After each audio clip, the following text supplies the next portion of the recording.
আসসালামু আলাইকুম প্রিয় শিক্ষার্থীবৃন্দ। অনলাইন ক্লাসে ন্যাশনাল কলেজের পক্ষ থেকে সবাইকে স্বাগত জানাই। বিশেষ করে নবম দশম শ্রেণীর শিক্ষার্থীদের জন্য আজকে আমি নবম দশম শ্রেণীর সাধারণ গণিত বা গণিত দ্বিতীয় অধ্যায়ের অন্বয় ফাংশনের দ্বিতীয় ক্লাস নেব। তোমরা যারা লাইভে আসো তারা শেয়ার করে দাও, অথবা লাইভটা দেখা যাচ্ছে কিনা, লেখা স্পষ্ট দেখা যাচ্ছে কিনা একটু দেখা শিওর হয়ে মেসেজ দাও। আর তোমাদের যারা লাইভে আসো বা এখনও জয়েন হও, যারা হয় না তাদেরকে শেয়ার করে দাও যাতে সবাই লাইভ ক্লাসটা দেখতে পারে। গত ক্লাসে আমি অন্বয় সম্পর্কে বলেছিলাম। অন্বয় হচ্ছে গাণিতিক শব্দ যার বাংলা অর্থ হচ্ছে সম্পর্ক, ইংরেজি হচ্ছে রিলেশন। সম্পর্ক স্থাপন করার জন্য দুটো মাধ্যমের প্রয়োজন গত ক্লাসে বলা হয়েছিল। যেহেতু এটা সেট এবং অন্বয় অধ্যায়, সুতরাং দুটি সেটের মধ্যে যদি সম্পর্ক করি তখনই অন্বয় তৈরি হয়। আর দুটি সেটের মধ্যে সম্পর্ক করার জন্য আমরা জানি কি করতে হবে, মনে আছে কারো? যে হ্যাঁ, অবশ্যই তোমাদের মনে আছে, সেটা হলো ক্রমযোগ, কার্তেশীয় গুণজ করি। এ এবং বি সেটের, এ একটা সেট যদি থাকে 1 2, বি একটা সেট যদি থাকে 5 4, তবে তাদের মধ্যে সম্পর্ক স্থাপন করার জন্য আমাদের কি করতে হবে? এ ক্রস বি করে নিতে হবে। এ ক্রস বি করলে যে ক্রমজোড় পাবো, জোড়ায় জোড়ায় পাবো, যেমন দেখো 4 5। যদি আমি কার্তেশীয় গুণজ করি 1 5 1 4 2 5 2 4, কয় জোড়া হলো? 4 জোড়া। এই 4 জোড়াটা হচ্ছে ক্রমজোড়। এদেরকে কি বলা হয়? ক্রমজোড়। এই ক্রমজোড় করার পরে যদি কোনো শর্ত বলে, তবে শর্ত অনুযায়ী আমরা অন্বয় স্থাপন করি। যেমন শর্ত বলে যে এক্সের সকল উপাদান এতে আছে, ওয়াইয়ের উপাদান বিতে আছে, এবং এক্সের মান বড়, ওয়াইয়ের মান ছোট, অথবা ওয়াইয়ের মান বড়, এক্সের মান ছোট, এরকম একটা শর্ত বলে, তখন সেটা দিয়ে আমরা অন্বয় স্থাপন করি। আর যদি কোনো শর্ত না দেওয়া থাকে, এটি হচ্ছে রিলেশন বা অন্বয়। দুইটা সেটের মধ্যে সম্পর্ক স্থাপন করা হলো। তারপরে আমরা পড়েছিলাম, এরপরে কি অংশ ছিল দেখো, একটা লেখা আছে অন্বয় ফাংশন। তো ফাংশন কি সেটাও গত ক্লাসে আমরা আলোচনা করেছি। যে ফাংশন হচ্ছে নির্দিষ্ট কতগুলো চলক থাকবে, নির্দিষ্ট চলক, আরেকটা যেমন এক্স হলো চলক, আর ওয়াই হচ্ছে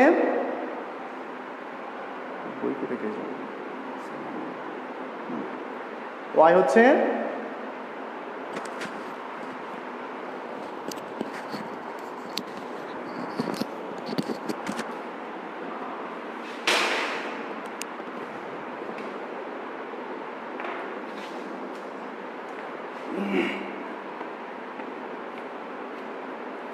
আচ্ছা, আমরা অন্বয়, এরপরে হচ্ছে ফাংশন।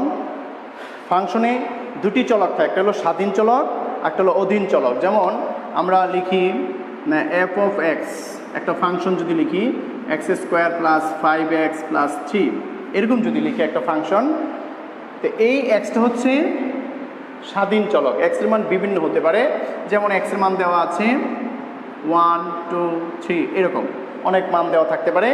তখন আমরা ধরে নিই যে ওয়াই সমান এফ অফ এক্স সমান x square plus 5x plus 3। সুতরাং এক্সের বিভিন্ন মান বসে যে ওয়াইয়ের মান পাবো সেটা হচ্ছে অধীন চলক। ওয়াই হচ্ছে অধীন চলক, এক্স হচ্ছে স্বাধীন চলক, মানে স্বাধীন চলকের উপর নির্ভরশীল ওয়াইয়ের মান।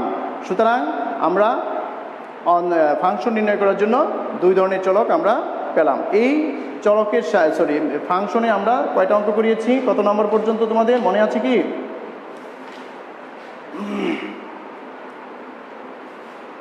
আমরা গত ক্লাসে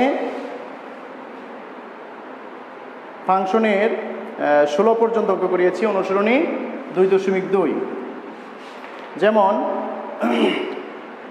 মনে করো একটা অঙ্ক আছে তোমাদের 15 মতন, এফ অফ এক্স সমান 5x প্লাস 2 5x মাইনাস 1, এরকম দেওয়া আছে। হ্যাঁ, হলে বের করতে বলে F of 1/x plus 2 f of 1/x minus 1 এর মান কত যদি বের করতে বলে তখন আমরা কি করব? দেখো এটা একটা ফাংশন, এক্স হচ্ছে স্বাধীন চলক। এই এক্সের জায়গায় এখানে দেখো 1/x আছে, 1/x আগে বসাইতে হবে। সুতরাং আমরা যদি সমাধান করতে চাই তখন এক্সের জায়গায় কী বসাবো? 1/x। এক্সের জায়গায় কী বসাবো? 1/x।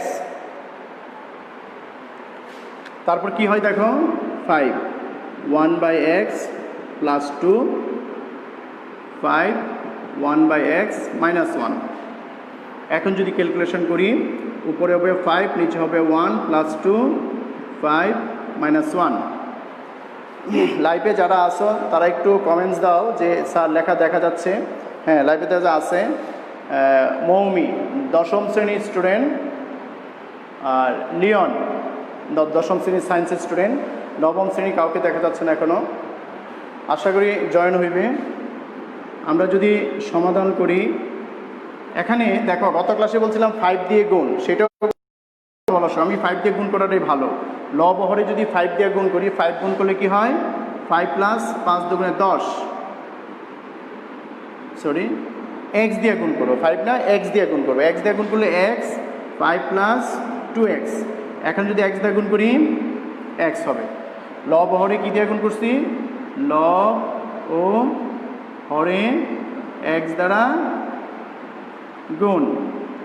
দেখো আবার দেখি, আবার বলি, এখানে যদি এক্স গুণ করে এক্স এক্স কাটা যাবে, এখানে যদি এক্স গুণ করি 2x। এখানে এক্স গুণ করলে এক্স এক্স কাটা যাবে, এখানে এক্স গুণ করলে এক্স হবে। সুতরাং আমরা কি পেলাম?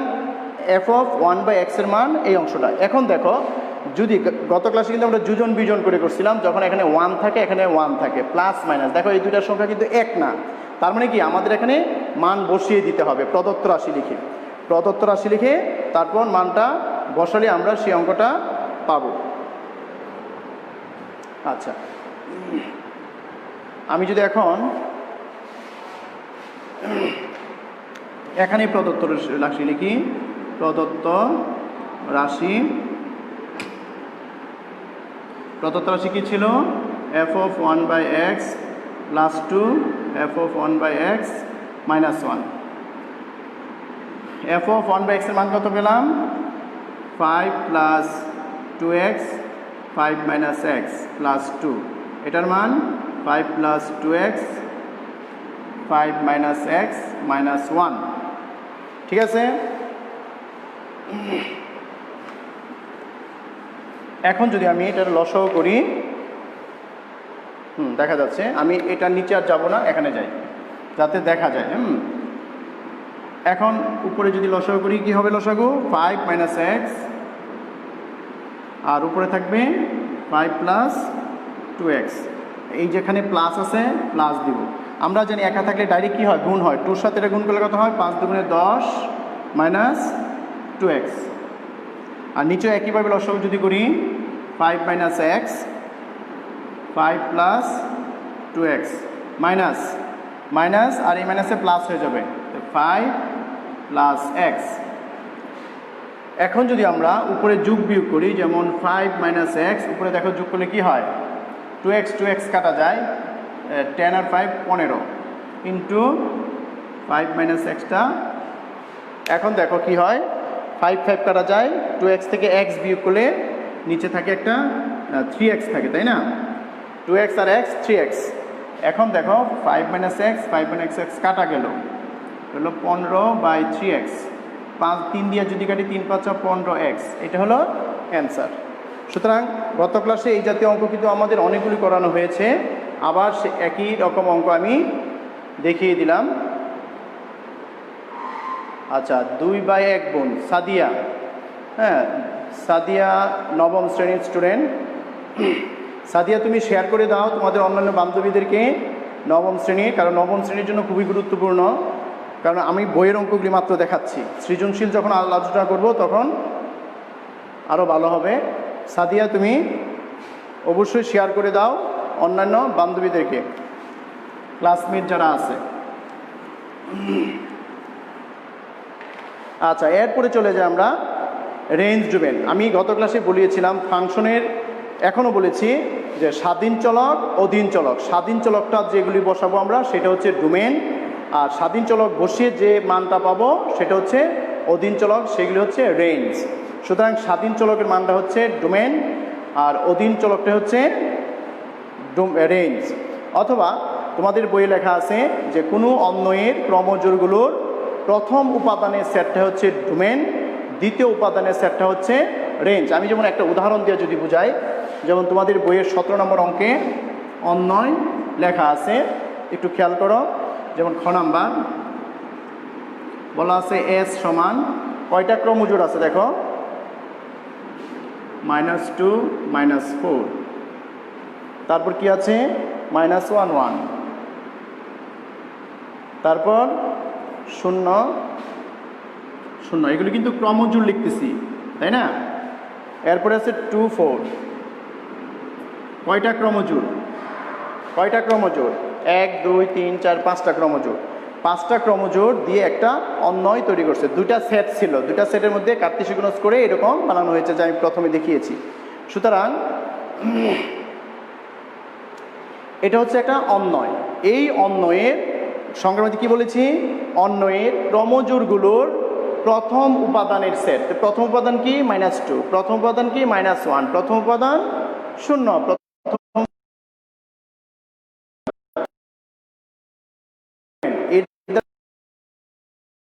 যে এস অন্বয়ের, আমি একটু বাংলা কথা লিখি, এস অন্বয়ের ক্রমজোড় গুলোর প্রথম উপাদানের সেট। তোমরাই বলো কি হবে, একটু খেয়াল করো কি হবে বলো। -2 হবে, -1 হবে, 0 1 2।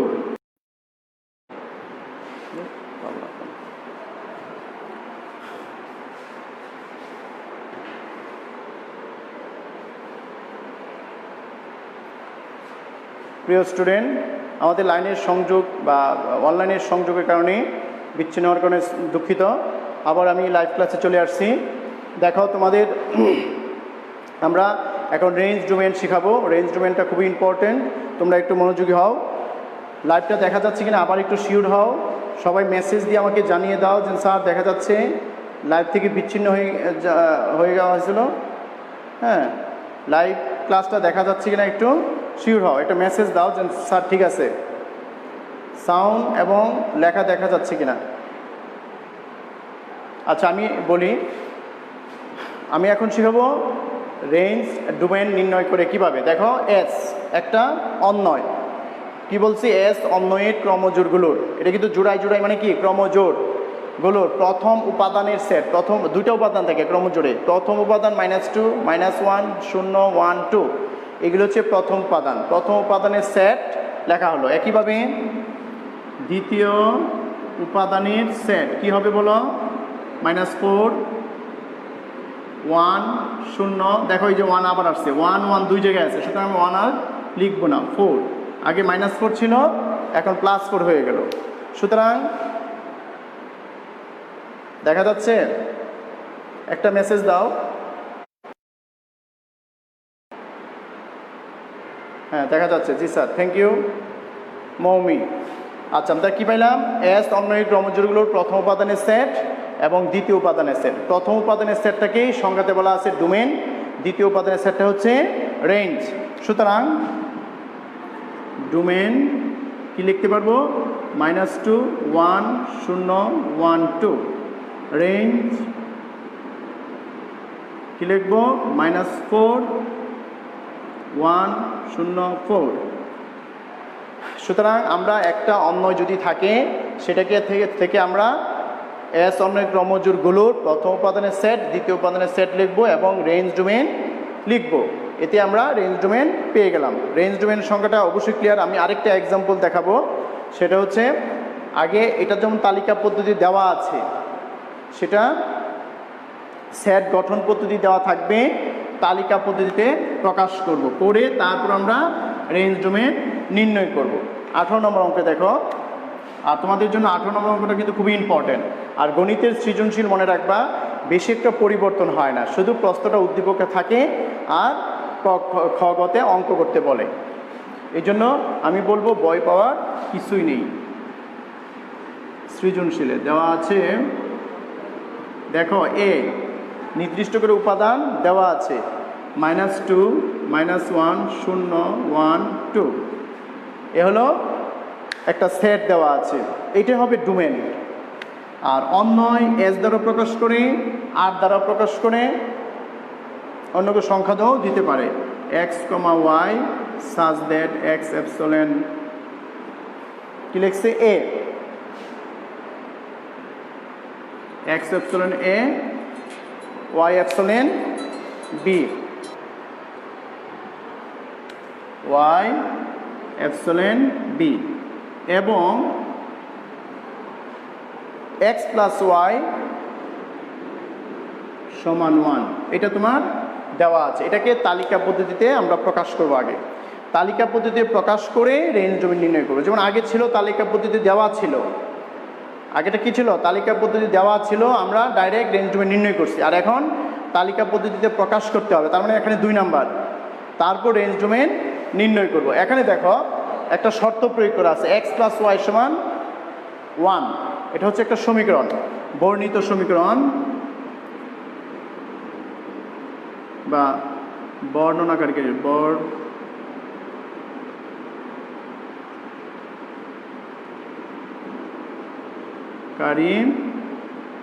সমীকরণ কি আছে বলো, x plus y সমান 1 বা y সমান কি লেখা যায় 1 minus x। কেন আমি বলছিলাম ফাংশনে 2টা চলক থাকে, একটা হলো স্বাধীন চলক, একটা হচ্ছে অধীন চলক। এখানে সেটা বুঝতে পারবা, x এর মান হচ্ছে এইগুলি এলো হচ্ছে স্বাধীন, আর x এর মান বসে যে আমরা y এর মান পাবো সেটা হচ্ছে অধীন। yটা হচ্ছে x এর উপরে অধীন, তার উপরে নির্ভরশীল।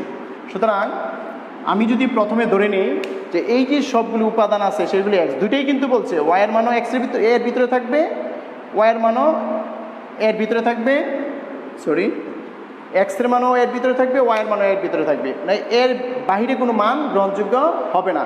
কিন্তু মান বের করার জন্য আমি প্রথমে এই সবগুলো এর মান ধরে নিব, x এর মান ধরে নিব। এই জন্য লিখব প্রত্যেক x epsilon বা belongs to a, তার মানে কি এই সবগুলো হচ্ছে x এর মান, এতে যা মান আছে সব কি x এর মান। এর জন্য y সমান 1 minus x এর মান নির্ণয় করি। আগে মানটা নির্ণয় করতে হবে, সেটা আমরা বক্স বানায় করি, তাতে সবচেয়ে সুন্দর হবে।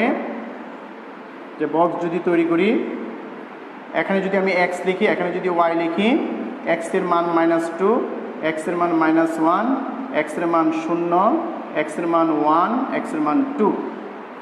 দেখো এটুকু ক্লিয়ার কিনা। x এর মানগুলি আমি এখানে বসাই দিলাম।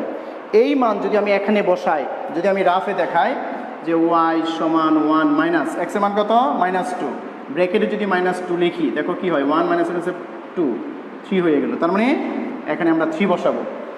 এই 3 কিন্তু গ্রহণযোগ্য হবে না। কেন হবে না? কারণ এই মানটা আছে কোথায়, আমার ছকটা মনে দেখা যাচ্ছে না, তো ক্যামেরাটা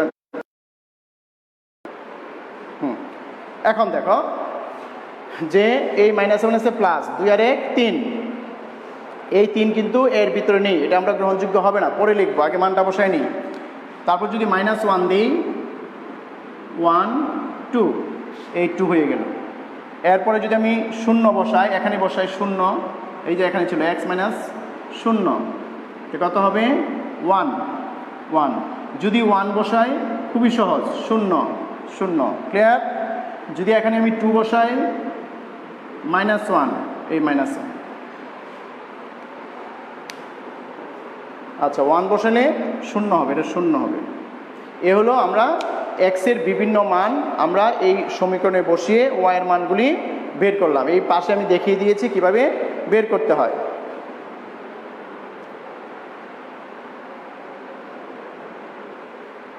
আচ্ছা এরপরে আসো, আমি বলছিলাম এখানে কি বলা আছে বলো, x এর মান আছে এর ভিতরে, y এর মান আছে এর ভিতরে, এর বাহিরে কোনো মান গ্রহণযোগ্য y এর হবে না।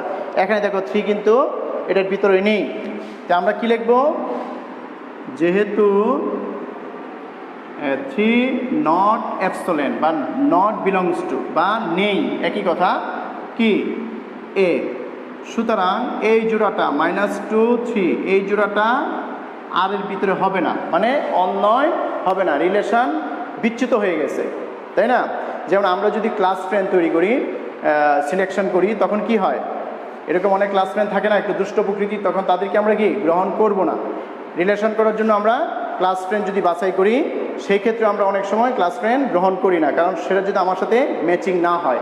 একইভাবে এখানে দেখো থ্রিটা কিন্তু এর ভিতরে নেই, বলা আছে ওয়াইয়ের মানে এর ভিতরে থাকতে হবে, যেহেতু থ্রিটা এর ভিতরে নেই, সুতরাং এটা কি নট অ্যাবসোলেন্ট এ।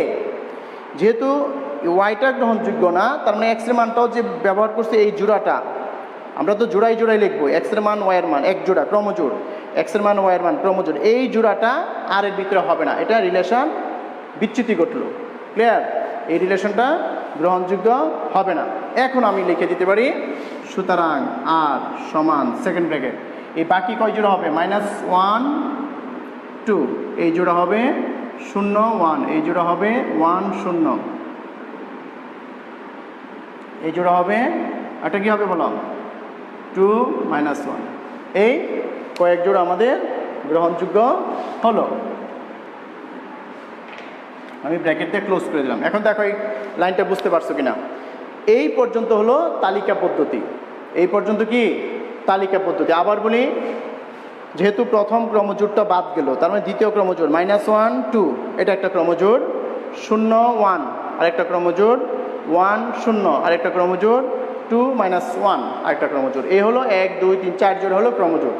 এই ক্রমজোড় নিয়ে একটা অন্বয় তৈরি করা হলো। সুতরাং আগের যে অন্বয় ছিল সেটা হলো সেট গঠন পদ্ধতিতে অন্বয়, আর এটা হচ্ছে তালিকা পদ্ধতিতে অন্বয়। এই পর্যন্ত করে তুমি 2 নাম্বার পাবা। আর যদি এই থেকে আমরা 17 যেভাবে করছি রেঞ্জ ডোমেন নির্ণয় করা, সেভাবে করলে আরও 2 নাম্বার আমরা পেয়ে যাব। সেই কাজটা এখন করি আমরা। আশা করি 2টা উদাহরণই তোমাদের রেঞ্জ ডোমেন ক্লিয়ার হয়ে যাবে। কি লিখবো, আগেরটা লিখছিলাম এস, এখন লিখবো আর। লিখবো আর অন্বয়ের ক্রমজোড়গুলোর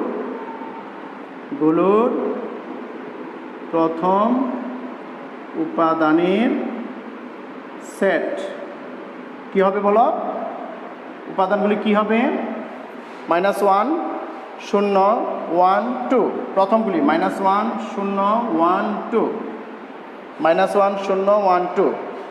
তারপর দ্বিতীয় উপাদানের সেট কি হবে বলো, 2 1 0 -1, 2 1 0 -1। কোনো কারণে যদি 2টা 1 হয়ে যায় তখন একটা লিখবো, 1 আছে, এখানে যদি 1 থাকতো আমরা একটা 1 লিখতাম আর একটা 1 লিখবো না। আবার দেখো বুঝতে পারছো কিনা, আর অন্বয়ের ক্রমজোড়গুলোর এই ক্রমজোড় এই প্রথম উপাদানের সেট -1 0 1 2, দ্বিতীয় উপাদানের সেট 2 1। সুতরাং প্রথম উপাদানের সেটটা হচ্ছে ডোমেন, দ্বিতীয় উপাদানের সেটটা হচ্ছে রেঞ্জ। সুতরাং আমরা লিখতে পারি ডোমেন -1 0 1 2, রেঞ্জ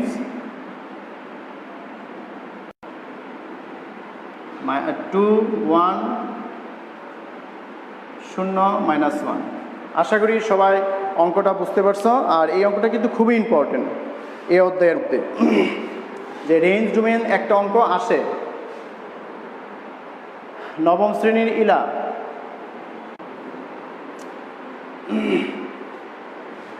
আচ্ছা, লাইনের ডিস্টার্ব দিচ্ছে আমার।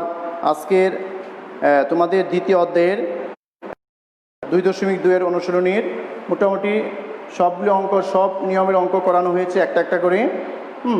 আশা করি অবশ্যই তোমরা অঙ্কগুলি বাসায় আবার করবে। তোমাদের জন্য আমি 2টা বাড়ি কাজ দেব, মাত্র 2টা অঙ্ক দিব। সেটা হলো HW এই জাতীয় একটা, আর আগের নিয়মের একটা উদাহরণ। দেখে দেখে কেউ করবে না, নিজে বুদ্ধি খাটায়। 23 উদাহরণ 25, এই 2টা অঙ্ক। 25 কিন্তু আবার সৃজনশীল করবে, বিশেষ করে গ নাম্বার 25-এর গ। 25-এর গ, মানে এই যে আমি যে অঙ্কটা রিলেশনযুক্ত। আর অনুশীলনটা করবে অনুর কত করবে 8 খ, এই খ নাম্বারটা করতে হবে। অনুশীলন 2.2-এর 18-র খ। সুতরাং এই বাড়ির কাজটা তোমরা খুব যত্ন সহকারে করবে। আশা করি এই অধ্যায়ের সমস্যা কারো থাকবে না। তোমাদের